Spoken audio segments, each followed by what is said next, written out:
Pois bem, meus amiguinhos, a gente vai terminar aqui então o nosso capítulo 1, né, que a gente já está bem atrasado, então nós vamos ter que agir bem rápido aqui para eu explicar para vocês esse esquema. Então, a filosofia do René Descartes e do Francis Bacon, elas estão inseridas dentro do contexto chamado Renascimento Cultural, que vocês já devem ter estudado aí no 7º ano, né? Então vocês já viram isso aí no ano anterior. É o contexto também do tal do Renascimento científico, né? Onde alguns pontos são levados em consideração. Então, o ser humano, ele é o grande centro das atenções e não mais aquela explicação teológica, né? Aquelas explicações teocêntricas, que eram aquelas explicações que a igreja fazia até então na Idade Média, né? Então, por exemplo, tá chovendo. Por que tá chovendo? Porque o Deus quis. Beleza. Então Deus criou todas as coisas e os renascentistas eles acreditavam que Deus de fato tinha criado todas as coisas, só que o ser humano é que tinha que explicar por que a chuva estava ocorrendo, não simplesmente porque Deus quis. Ou seja, o antropocentrismo é você valorizar a criatividade humana, é você valorizar a racionalidade humana. Então, como o ser humano ele é dotado de razão, ele pode muito bem explicar o meio que ele vive, e justamente o meio que ele vive é a natureza. Então, a natureza, como ela tem regras próprias, e aí cabe então ao ser humano, cabe à ciência tentar entender racionalmente essa natureza, né? Então eu peço para você desculpa porque essa letra aqui é bem horrível, belezura, você já sabe que minha letra é feia, e é para a gente entender isso aí mesmo, né? Então a natureza tem as suas próprias regras, cabe ao ser humano então explicar o funcionamento dessas regras na natureza. Consequentemente, o ser humano então ele teria a capacidade de controlar essa natureza. Então, se ele entende natureza, ele pode controlá-la. Obviamente que não é para promover a destruição dessa natureza, mas é que para o ser humano possa viver melhor, né? Então, por exemplo, por que você faz uma ponte? Você faz uma ponte para facilitar o traslado aí, né? Para facilitar o deslocamento. Você cria o trem para quê? Justamente para você favorecer e ajudar na circulação de pessoas, de mercadorias, de produtos, mas você tem que tomar cuidado, obviamente, com esse tipo de conhecimento, porque esse conhecimento ele pode destruir a natureza, justamente porque ele pode mexer com interesses econômicos, tá certo? Então, essa ciência moderna que o Descartes e o Bacon criaram, né, eles são a base aí dessa ciência moderna, ou seja, a filosofia racional do Descartes e a filosofia do empirismo do Francis Bacon vão compor a base da ciência que hoje nós entendemos como ciência moderna, que é, na verdade, a ciência que a gente usa, né? Então, o Descartes, ele vai partir do pressuposto de que o conhecimento ele é inato, quer dizer o quê? O conhecimento está dentro de você.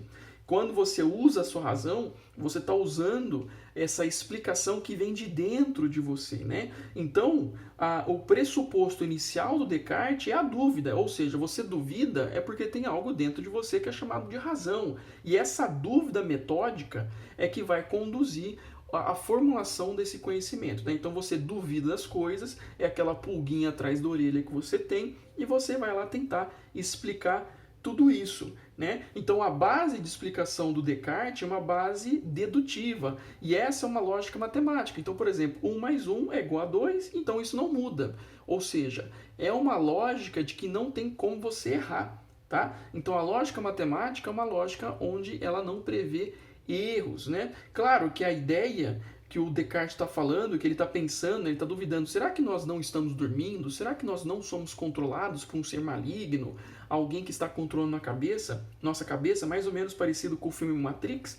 Aí ele fala o seguinte, quanto mais você duvida, mais você exercita a razão. Consequentemente, quando você chega a ponto de pensar que, de fato, o ato de pensar é um ato de mostrar que você está vivo, então, na verdade, você não está sendo controlado por ninguém. Tá vendo como que é uma lógica dedutiva, tá certo? A ideia dele é uma dedução. Então, se você está aí pensando, se você está raciocinando, é um sinal que você está vivo. O dia que você parar de raciocinar, quer dizer que algo aconteceu, tá certo? Vamos lá, também você perdeu a cabeça, às vezes um zumbi arrancou sua cabeça, alguma coisa assim.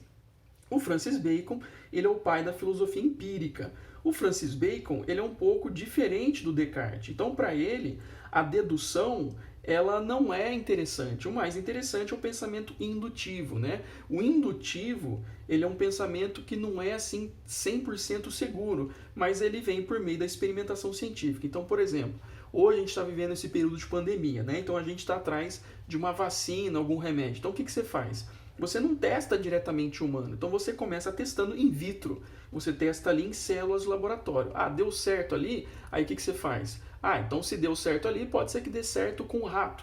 Aí você testa no rato. Ah, deu certo no rato? Então talvez seja que dê certo, por exemplo, no macaco. Aí você testa no macaco. Ah, deu certo no humano? Então pode ser que dê certo no ser humano. Ou seja, é um conhecimento escalonado, né? Então a lógica da indução é uma lógica que não é 100% certeza, mas ela teoricamente ela é mais segura porque ela está sendo experimentada, né? Então quando você vê a reação acontecendo, você sente o cheiro, você vê a cor, né? Você sente o som, isso é uma experimentação. E a ideia do Francis Bacon é quanto mais você consegue entender as coisas, obviamente você consegue entender a natureza e você pode controlar a natureza. Então tanto Descartes quanto o Bacon, eles são considerados os pais dessa filosofia e ciência chamada moderna, tá? E agora a gente vai terminar o nosso capítulo com a filosofia do Kant. Então olha só o esqueminha que eu fiz para vocês. A filosofia do Kant, ela é uma filosofia bem difícil, por isso que eu tentei colocar o mais fácil para vocês aqui. Ela está no contexto do século XVIII, então é praticamente o século seguinte aí do Descartes e do Bacon, e está no contexto aí do chamado movimento iluminista. Talvez vocês estão estudando isso aí em história, tá? Aí ele fala o seguinte, ó, o ser humano, por ele ser diferente dos animais, né, os animais e o mundo natural como um todo seguem a lógica do determinismo natural. Ou seja, os animais e tudo que existe na natureza não tem liberdade. O único que existe liberdade é o ser humano. O ser humano ele é dotado de liberdade por quê? Porque o ser humano é racional. O ser humano tem poder de decisão. Consequentemente, não é que ele é diferente da natureza. Não, ele está inserido na natureza, né? Mas por ele ter liberdade, ele acaba criando uma realidade própria, né? Mas o ser humano não é independente do mundo natural. Então, por exemplo, choveu. O que você vai fazer? O ser humano não tem uma epiderme, o ser humano não tem pele suficiente para sobreviver, por exemplo, ao frio. Então, o que o ser humano faz? Ele cria um casaco de pele, ou ele vai criar uma casa para se esquentar, ele vai criar o fogo para se esquentar. Ou seja, o ser humano dotado de racionalidade, ele consegue ir além desse determinismo natural. Ele consegue se adaptar. Então ele vai se apropriar dos elementos naturais e ele vai fazer modificações de acordo com as exigências sociais. E aí vem algo que o Kant acha que é primordial. O ser humano, ele não é 100% livre. Apesar dele ser dotado de razão e ele é dotado de poder de decisão, mas muita coisa que ele decide justamente porque ele vive em sociedade, né? Então isso é o que acaba regendo as decisões humanas, as questões morais, né? Então às vezes você vive um meio, por exemplo, onde você estudar história, muita gente vai falar mal, você vai estudar filosofia, muita gente vai falar mal, ou seja, o ato das pessoas falarem mal, se você for estudar história, ou filosofia, ou sociologia, vai te fazer, por exemplo, não querer estudar isso, mas você querer estudar engenharia, porque as pessoas falam bem de engenharia, ou seja, nós não somos completamente livres, porque nós vivemos em sociedade e nós temos exigências sociais que acabam balizando as nossas decisões. Tá certo, gente? Então, até a próxima.